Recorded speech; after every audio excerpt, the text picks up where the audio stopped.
La NBA, est-ce que c'était mieux avant, messieurs? C'est un peu l'angle de notre discussion. Il y a pas mal de discussions justement avec d'anciens joueurs qui reviennent un peu sur leurs années de joueurs en disant que c'était mieux, et plus de castagne, plus d'adversité. On jouait pour gagner et pas forcément pour signer des contrats.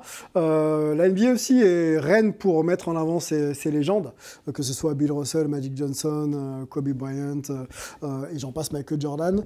Et peut-être qu'on est, nous tous, en tout cas pour les plus anciens, capables un petit peu, en tout cas orientés vers la NBA d'il y a quelques années, et un peu moins sur l'actualité, et les jeunes également. On va se poser aussi cette question de savoir où placer la génération LeBron, Steph Curry, Kevin Durant aussi dans la légende de la NBA versus un petit peu les anciens. Époques différentes, discussion un peu compliquée à faire, mais on va essayer de la faire ensemble. On va surtout d'abord écouter encore une fois Kevin Garnett sur le propos, et puis ensuite on en débat. The problem I think with today is that we are so hung up on the yesteryear of the culture and the history that built the league that, bro, we're missing out on greatness right in front of us. LeBron James is 38 motherfucking years old doing something we ain't never seen. We got a whole 7'6" Frenchman in the goddamn league. He's a rookie looking like he's a 2-3-year-old player, looking like he's a guard. He nutmegged the guard. Man, get the man, bro. Listen, Wilt Chamberlain is rolling over his grave right now. If we told him a 6'10" power forward was playing center and jumps this high is the best.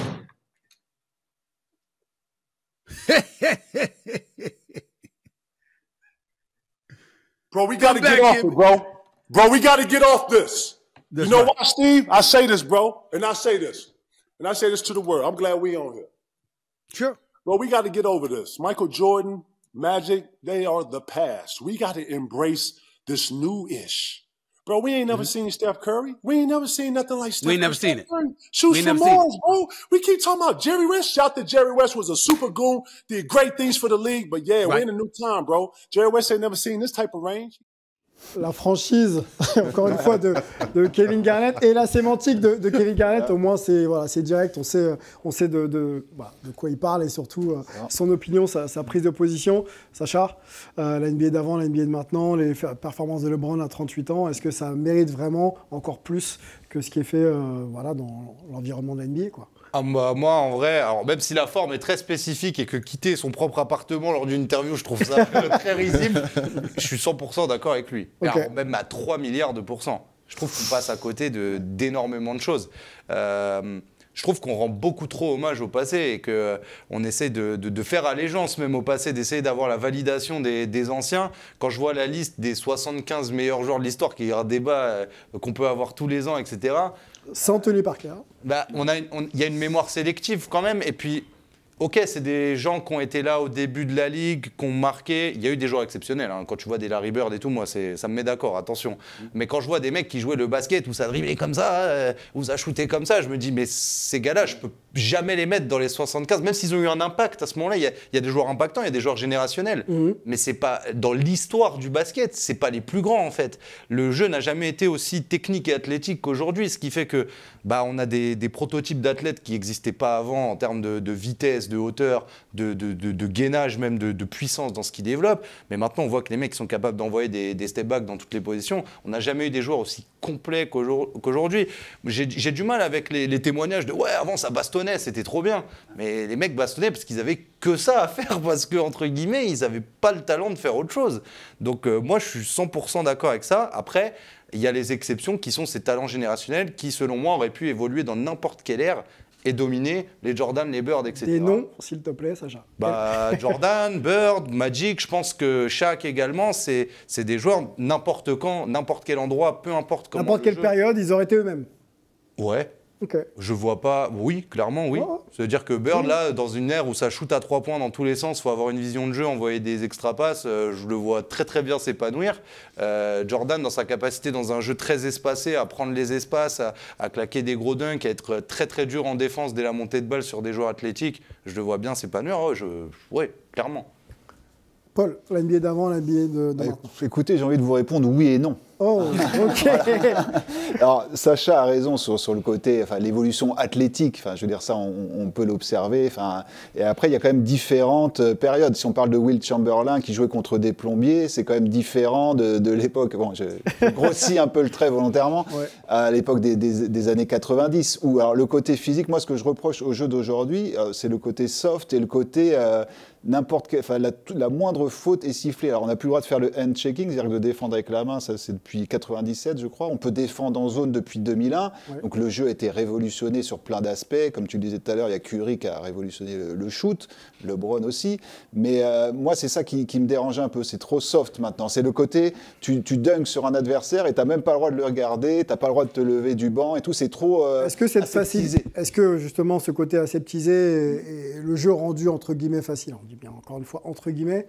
Le jeu est pas facile, mais différent. Différent, permet pas justement peut-être de donner du crédit à ce qui est fait sur le terrain, c'est ça l'idée ? Oui, et puis je trouve que c'est difficile de comparer. Et puis le jeu à l'époque était beaucoup plus intérieur. Maintenant, on s'écarte beaucoup plus, on shoot, mais aujourd'hui c'est beaucoup plus rythmé. Ouais. C'est beaucoup, enfin il y a plus de vraies positions. Enfin quand on voit un Victor, jamais on l'aurait imaginé un autre poste que pivot dans les années 90 par exemple. Donc il y a plein de choses qui font que ça a évolué en bien. Mais moi pour le côté soft et je trouve que cette évolution-là, je l'apprécie moyennement. Boum. Boum. Je vais être d'accord avec Paul. Après, c'est peut-être parce qu'on est un peu des anciens, mais oui, le jeu évolue aujourd'hui, mais comme dans tout sport, mais c'est aussi parce que les structures évoluent, les équipements évoluent, le coaching évolue, les analyses évoluent. Enfin, c'est des athlètes de haut niveau. Aujourd'hui, c'est des Formule 1. Oui, on peut parler des Jerry West, etc. Ils nous disaient des plombiers. Presque. Ouais. Ils n'avaient pas cet encadrement que ces joueurs ont aujourd'hui.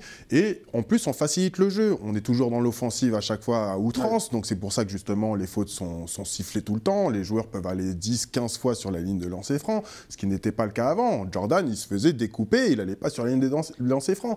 Aujourd'hui, il y a plus d'espace. Le dernier match, là... Donc est-ce que ça nivelle pas, les performances des joueurs d'aujourd'hui un peu vers le bas ? Bah, c'est pour ça si c'est rendu un peu plus facile, encore une fois, entre guillemets. En tout cas, aujourd'hui, le jeu favorise les statistiques et donc d'être émerveillé face à des joueurs qui te mettent des dunks parce que tout est ouvert et parce que les joueurs ne peuvent plus intervenir, parce que les mecs vont mettre 30, 40 points par match, mais il y a une ligne à 3 points, il y a des fautes cumulées. Enfin, il y a plein de choses qui font qu'aujourd'hui, c'est normal que les stats démontrent que le jeu est peut-être plus intéressant aujourd'hui ou plus joli, plus spectaculaire.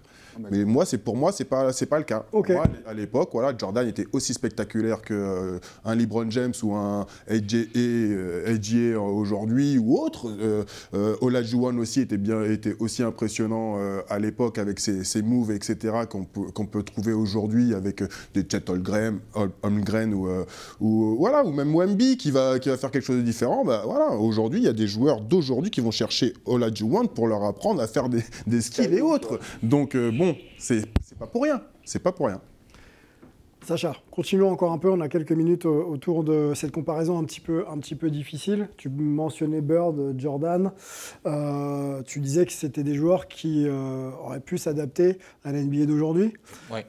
Quelle grande star que l'on peut identifier, Kevin Durant, LeBron James, Steph Curry, parmi ces trois-là, auraient pu s'adapter à la NBA des années 80-90 ? LeBron, je pense. Après, je pense que je vais définitivement avoir un ennemi en ta personne. Mais pour moi, LeBron, c'est le meilleur joueur de tous les temps. Il n'y a même pas de question à se poser, en fait.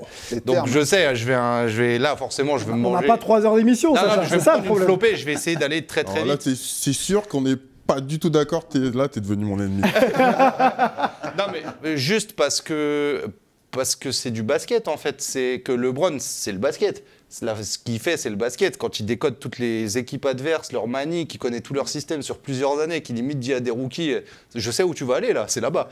Et il a une emprise sur le jeu qui est juste phénoménale.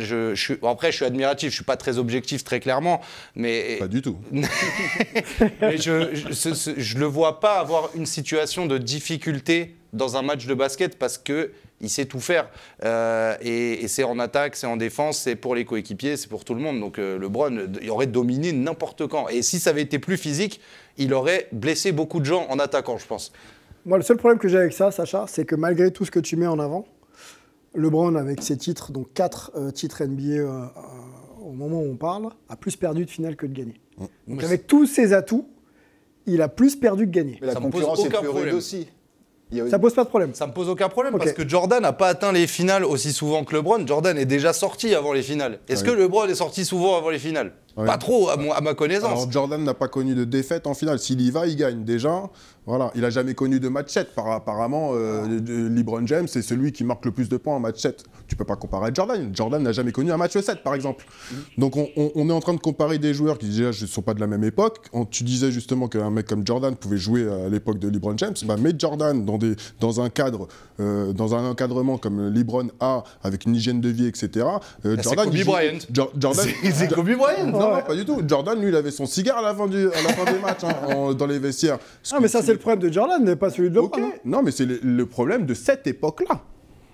C'est le problème de cette époque-là. Tu mets Jordan dans l'encadrement aujourd'hui où il n'y a pas de phrase, où l'hygiène de vie est hyper importante et en plus tu as le regard justement des réseaux sociaux, des médias, etc.